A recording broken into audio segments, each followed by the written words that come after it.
Good morning, my dear children. I am very happy to see you once again through online classes. We know that the world is fighting its biggest war of all times against the coronavirus, which has led school closure worldwide, and that the world has now become an empty place to live. The roads are not taken anymore, and we are all stuck inside due to a pandemic, living far away in a quarantine. It feels like fishing in a little fish tank. But don't worry, even with a limited amount of sources, you can escape the dullness of home quarantine. Okay, good. Last class, we have discussed about some few topics like as electric potential due to and potential charge, electrostatic potential due to an electric dipole, equipotential surfaces, and what are the relationship between electric potential and electric field, and some of the assignment will be given and completed most of them. Okay, good. Today we are see about further through the lessons of electrostatics. What we are going to study now, Gauss law and its applications. One of the important applications of Gauss law is electric flux. In this topic, we are see about what do you mean by electric flux and how they are symbolized in the unit. Simply tell us, we look at the pictures clearly. Let us consider a surface or region. Just place a charge, put on a charge will be positive charge plus Q. The charge experiences some forces around a particular region is called as electric field. Here there are number of electric lines of forces will be acting in a particular region. Now what do you mean by electric flux? Electric flux is nothing but, let's see, the number of electric field lines crosses through the given area kept normal to the surface. There are number of electric lines of forces crossing through the given area which is normal kept in that area. The electric flux can be symbolized by phi. It is a symbol of electric flux. It is in a Greek word and its unit Newton meter square per coulomb. Whether the electric flux is scalar quantity means is nothing but they have only magnitude. Whether the quantity can be positive or negative. Some illustration about electric flux are related with the distances. Let us consider to be two rectangular elements A and B placed in that region. Whether the A will be placed nearby the test charge and B will be far away from the test charge. Here, see that, let us see clearly the number of electric lines of forces will be passing through the region A will be more when compared to B. Here approximately 10 lines of crosses. Here 4 lines only crosses. So it is clearly tells us the number of electric lines of forces crossing through the given area is called as electric flux. So the region A will be having more electric flux when compared to B. Because of the number of field lines will be very low when compared to A. And then the distances. The distance B is very far away when compared to A. So the electric strength is very large when compared to B. So the distances increases, the electric flux must be decreases. The distances decreases, the electric flux will be increases. So the electric flux will be maximum at the region of E and the electric flux will be minimum at the region of B, which means the rectangular shape of the area. So same way the electric flux and strength will be increases and decreases with respect to its distances. Next we are going to see electric flux for uniform electric field. uniform electric field is nothing but the number of electric lines of forces will be equal distance which is parallel to each other. In this uniform electric field, we are chosen here area E. The area placed which is perpendicular to the electric field. Now the electric flux can be represented as phi E equal to electric field in the area EE. The same area now kept which is parallel to the electric field. The electric field acts as some direction. The same direction the area will be placed. View the area. There is no number of electric lines passes through the area. See that there is no number of electric lines forces does not passes through the area. So the electric flux must be 0. And third one. The third case is nothing but the area is inclined an angle theta. The area is inclined an angle, particular angle theta, like this. Then the electric field will be resolved in two components, namely vertical component E cos theta and horizontal component E sin theta. Here we are discussed about the first topic. The electric field and the area will be normal to each other. The electric field will be have some value, and which is parallel, the value must be 0. So the two conditions will be actors in these cases. The component will be resolved in two components. The electric field will be resolved in two components, namely E cos theta and E sin theta. E cos theta will be vertical component and E sin theta will be horizontal component. So the parallel component not contributed the electric flux. So only act as a E cos theta. So E cos theta. So electric flux will be measured the product of E cos theta and the area E. So we can rewrite as electric flux E equal to E cos theta into E. Here A vector equal to A into n cap. A vector is tell us area vector and A is the magnitude of the area, n is the unit vector. We know that we can write as n cap equal to vector A divided by magnitude of A vector. So we need only A vector, so product of n cap and the magnitude of the A vector. The direction of electric field and the unit vector n cap which is perpendicular to each other. So the electric flux can be defined as phi E equal to E vector dot A vector. So we are applying the dot product of EA cos theta. In this case, the n cap which is parallel to the electric field. So here we take as theta will be 0. So applying the value of in this one. So EA cos 0 equal to 1. So we can write as EA. Then another one.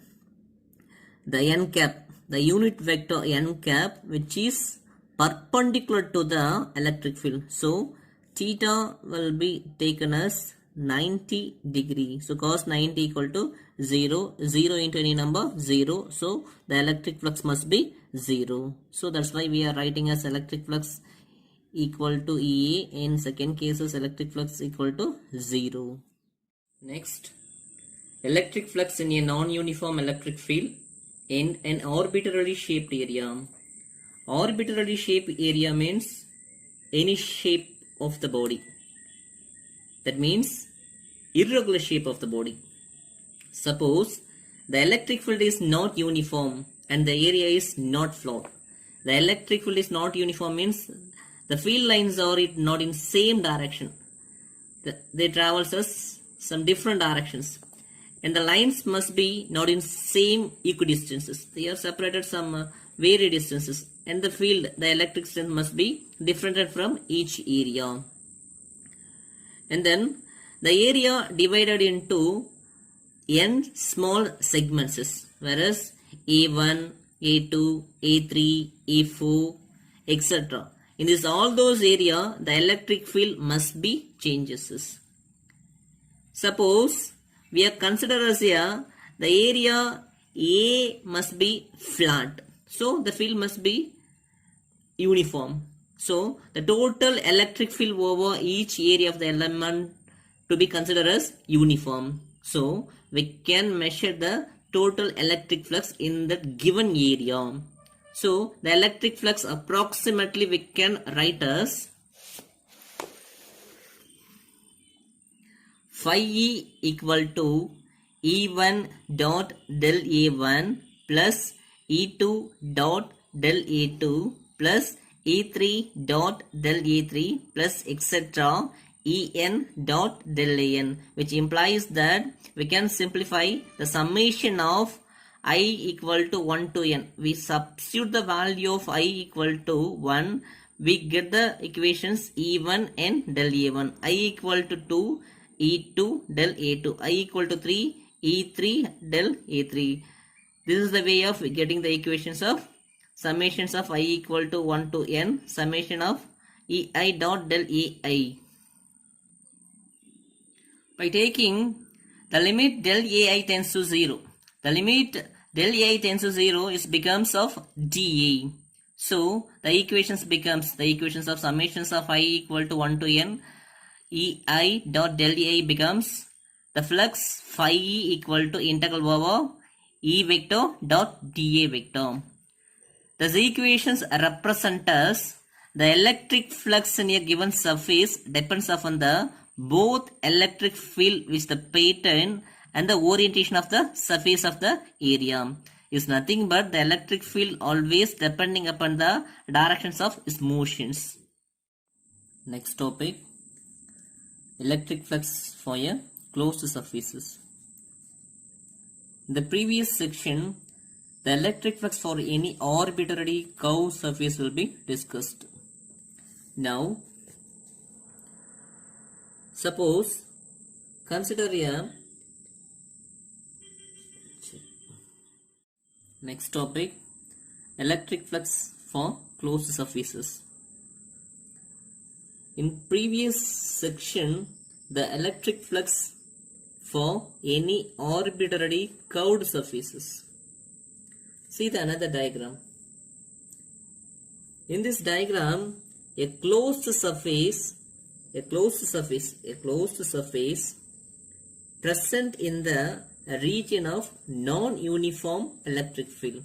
A closed surface present in the region of the non-uniform electric flux. So we can write as the equations of a curved surface phi equal to integral over E dot dA. So this equation we can rewrite as closed integral over E dot dA. So the two equations 1.57 and 1.58 tell us this is a curved area, this is closed area, this is a closed area. So the next diagram, this is two elemental area, this one and another one. What this figure indicated? E represents as electric field and D represents as elemental area. The angle between E and DA less than 90, which means acute angle. The electric flux must be positive. In other area, the angle between E and DA greater than 90, which means obtuse angle. So the electric flux must be negative. In other words, we can write as the electric flux is negative. The electric field lines enter the closed surface. The electric field lines enter the closed surface. The electric flux must be negative. And the electric flux must be positive. The electric lines away from the surface. The electric lines away from the surface.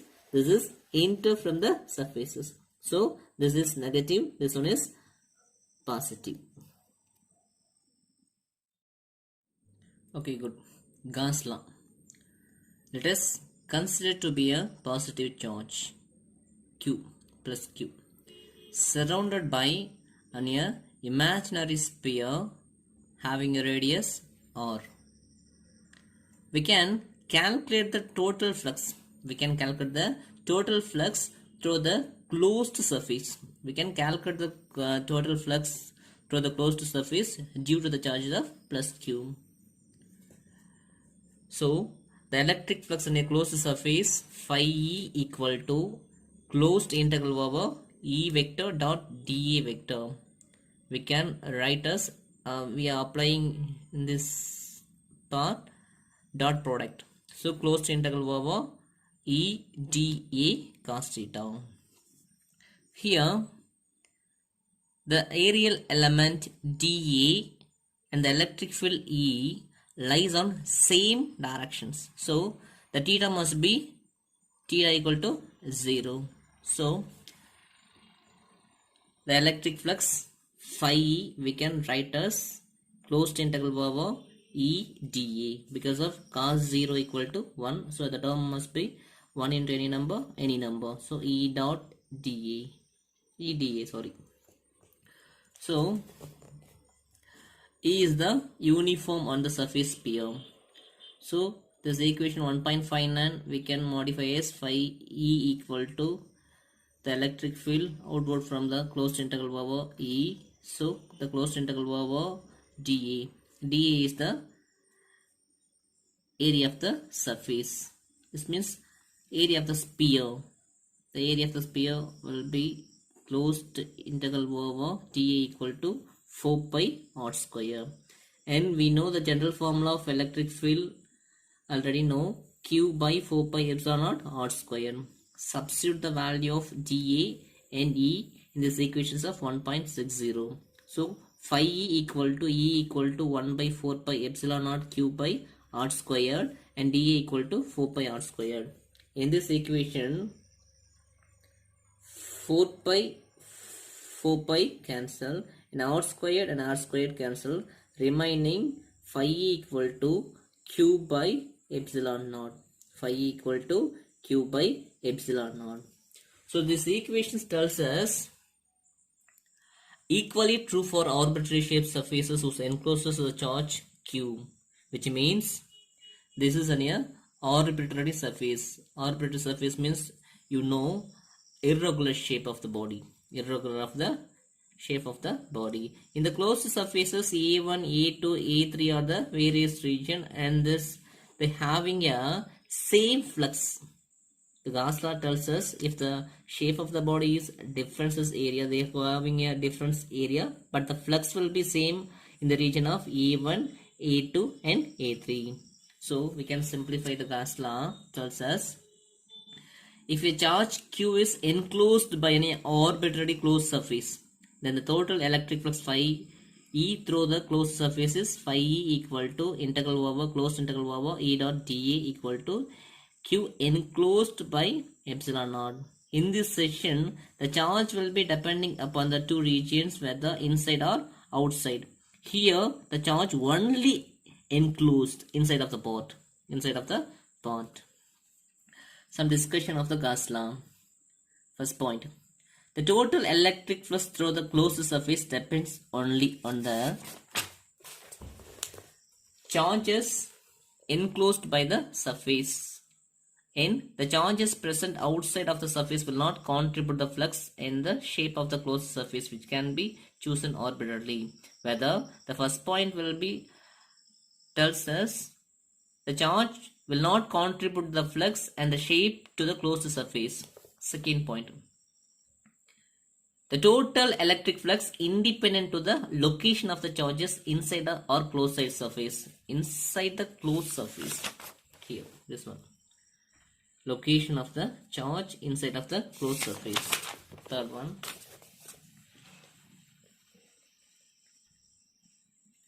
The third one.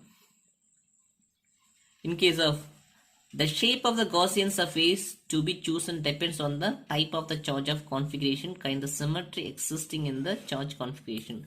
They simply tell us the electric field is in spherically symmetric for the point charge.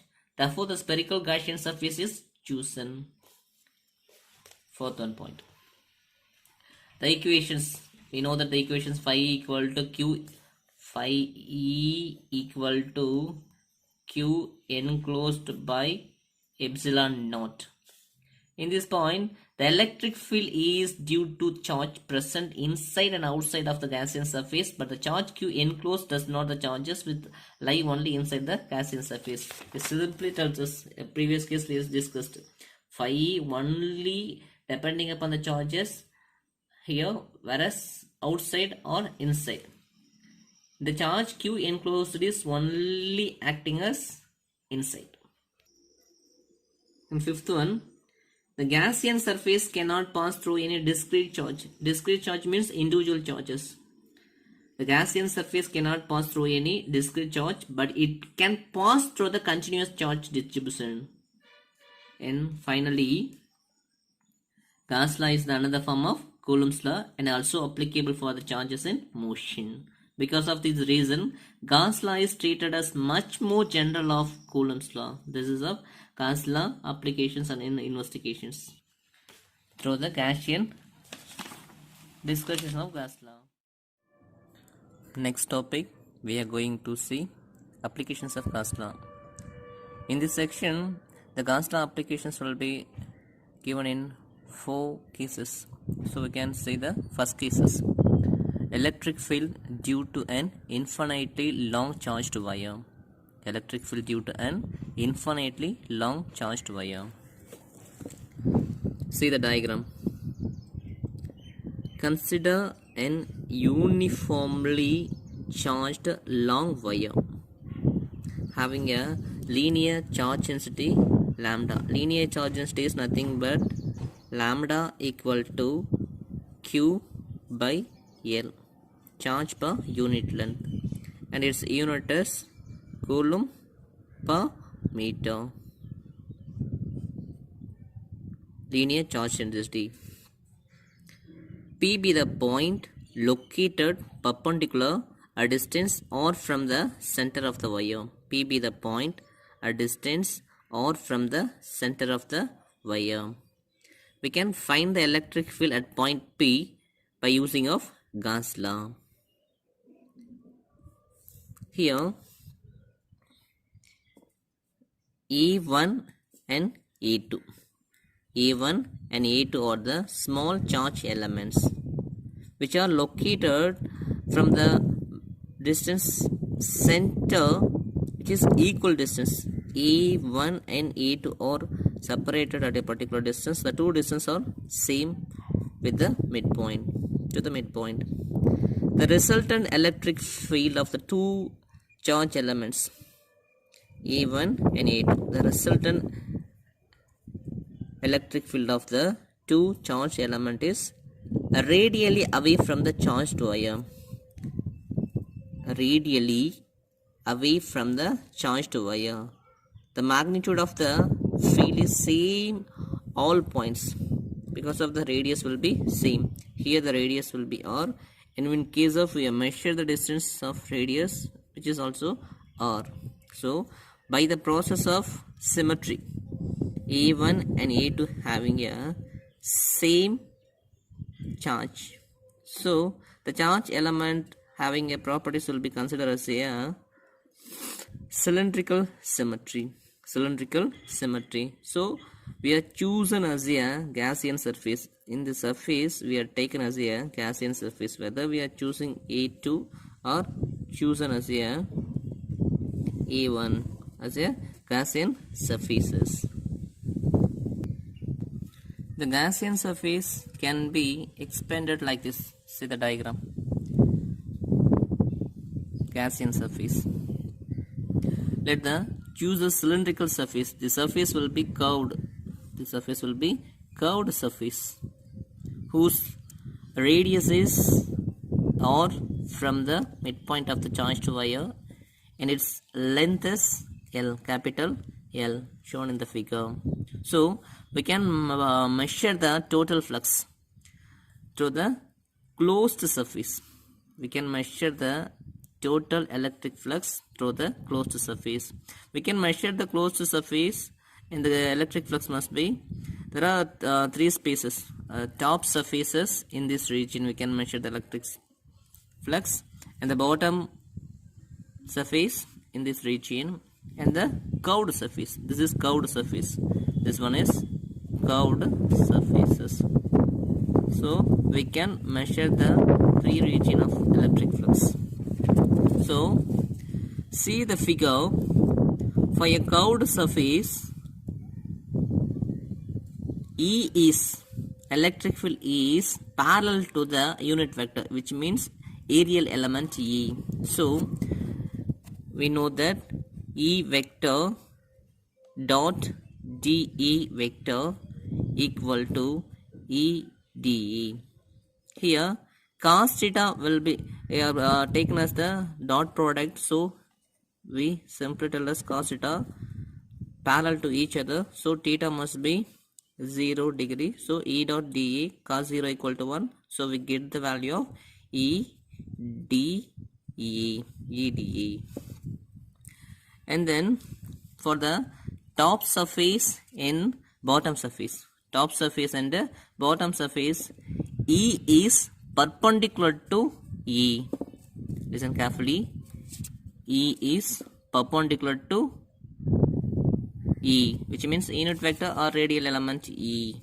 So here E dot dE equal to 0 because of the two components E and E must be perpendicular to each other. So theta must be 90 degree. So cos 90 equal to 0. So the total term electric flux will be 0. So the top surface and bottom surface does not contribute the electric flux, only contribute the parallel components, which mean curved surface. So we can write as the sum of the electric flux. We can measure as the closed surfaces. See this. So total electric flux phi equal to closed integral over E vector dot dE vector. First one curved surfaces, second one top surfaces, third one bottom surfaces. We know that bottom surface and top surface becomes 0 because of they are perpendicular to each other, so cancel. In curved surface having a value of, we know that E dot dE equal to E dE. So substituting the value by applying of cos law, phi equal to integral over curved surface E dot dE. We know that already we can derive E dE equal to Q enclosed by epsilon naught by using of Gauss law. Here the magnitude of the electric field in the entire curved surface is constant. Here this and this and this, the magnitude of E must be same. So we know that electric flux phi E equal to closed curved integral over E dot dE. E dE, not vector symbol. Here in this integration we are taken out the part of E, so we can write as E must be taken out, right, integral over dE, like this.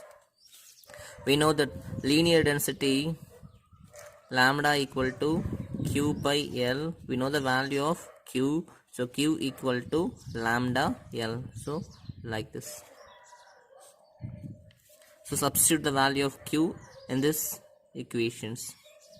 So phi E equal to E dot dE.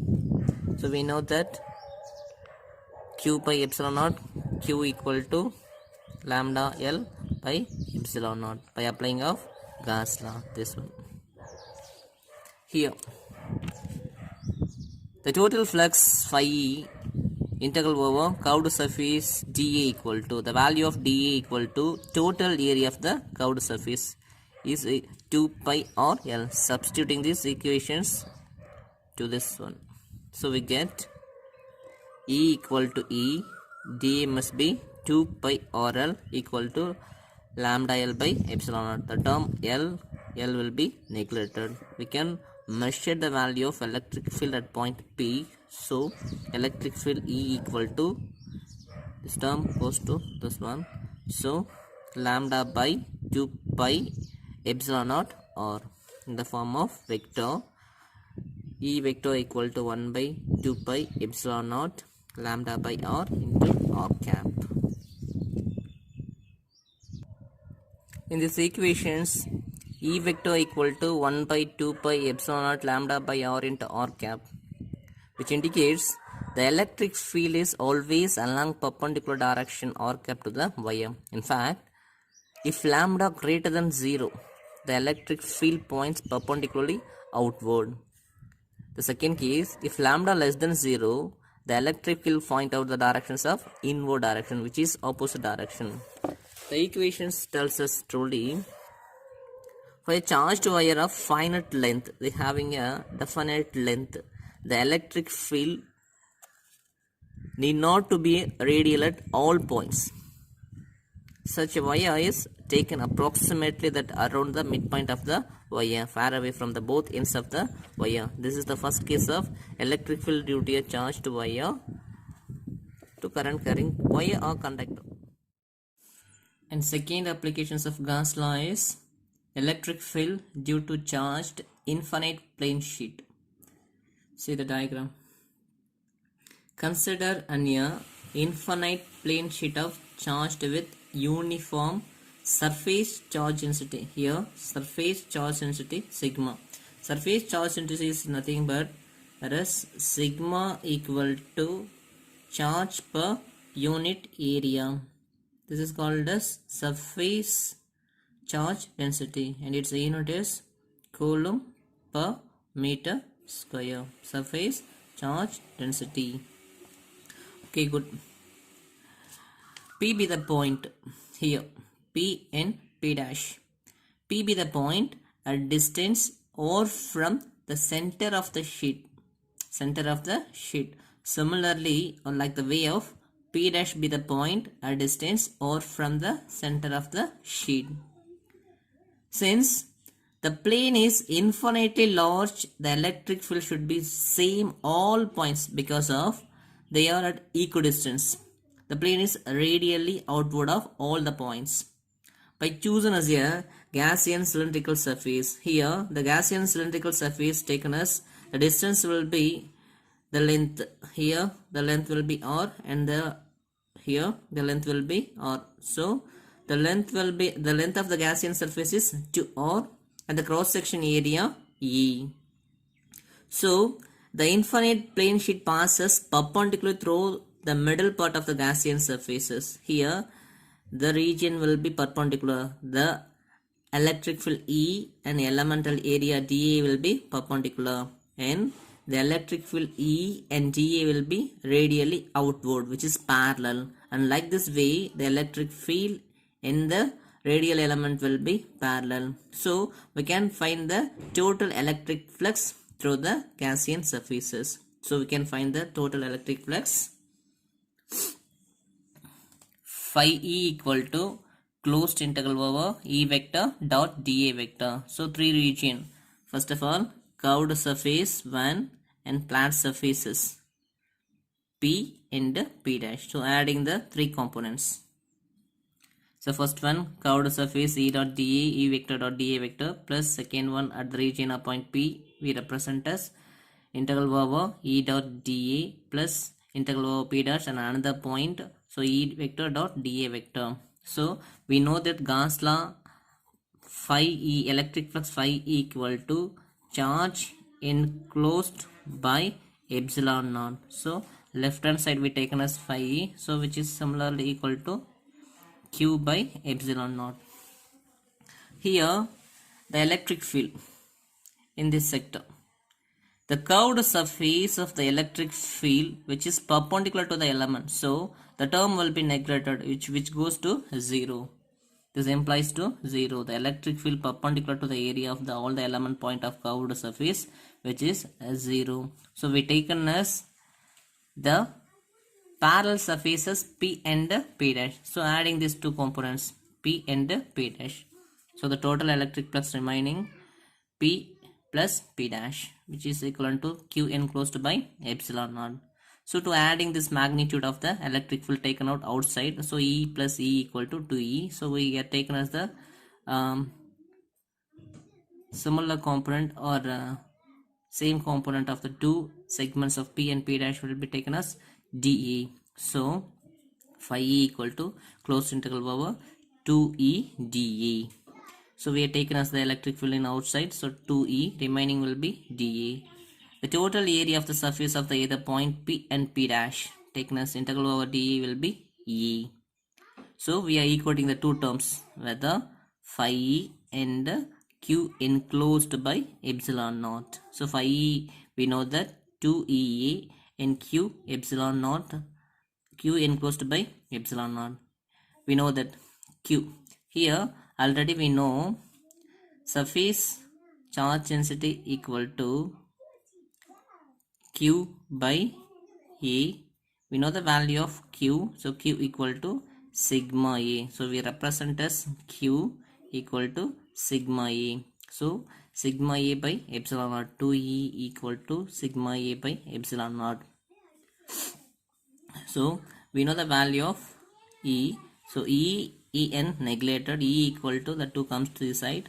So E equal to sigma by 2 epsilon naught. In vector form, we can write as E vector equal to sigma by 2 epsilon naught and n cap. Here n is the outward unit vector normal to the plane, which is unit vector which is always normal to the plane, normal to the plane. Here the electric field due to an infinitely plane sheet of charge depends on the surface density and independent, carefully, and independent of the distance, or surface charge density depends surface charge density and it is independent of its distances. Or in another point, the electric field will be same at any point further away from the charged plane, which equations 1.7 is nothing but E vector equal to sigma by 2 epsilon naught in n cap implies that sigma greater than 0. Note this point, sigma greater than 0, the electric field at any point P is outward in perpendicular to n, to the plane. In second case, if sigma less than 0, the electric field points inward perpendicular to the plane. These are the two cases. This is an important one. And then for a finite plane charge sheet, this equation tells us truly only valid for the middle region of the plane at the points far away from the both ends. This is the second applications of Gauss law. Second applications of Gauss law is nothing but a plane sheet considered as the 3 region 1, 2, 3. The third region is will be perpendicular.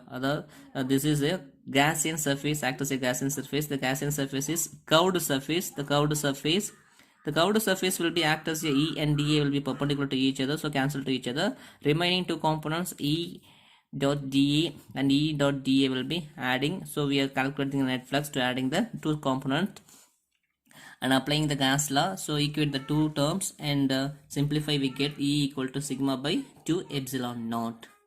This is the second applications of Gauss law, electric field due to charged infinite plane sheet. In the third applications of Gauss law, electric field due to two parallel charged infinite sheets. Consider two infinitely large charged plane sheet with equal and opposite charge densities.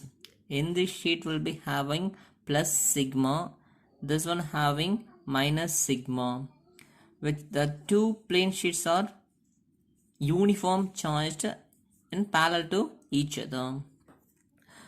Note this diagram. E plus is radially outward and E minus is radially inward to the plane sheets of 1. And in here P2, the point 2 will be outside. E plus is radially outward and E minus is radially inward. The 2 points P P2 and P3.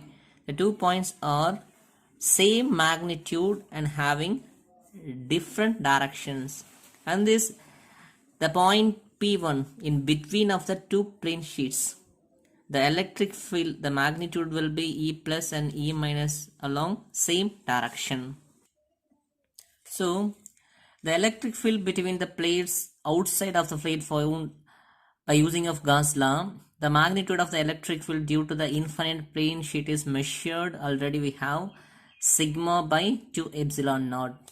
This is implies if the points perpendicular outward sigma greater than 0, we know in points inward sigma less than 0, and then at the point P2 and P3, the electric field due to both plates are equal in magnitude and opposite direction. So cancel to us. The result must be 0. The plate result must be 0. Already we have discussed here this. The point P2 and the point P3, they having same magnitude E plus and E minus here, and E minus and E plus. This is having same magnitude, both the directions will be different. So the resultant electric field must be 0. So it becomes, but inside the plate the electric fields in same direction. Here the point P1 electric field E plus, the magnitude of E plus and E minus will be along same direction inward of the plate.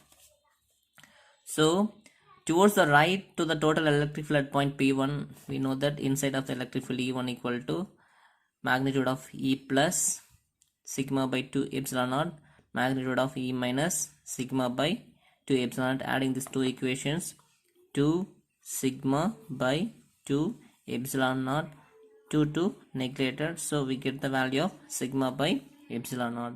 Finally we conclude that the directions of the electric field inside the plates is directed from positively charged plate to negatively charged plate and is uniform everywhere inside the plate. This is the terms. The electric field acts as the positive surface charge sensitive to negative surface charge sensitive. This is applications of Gauss law. Third one, applications.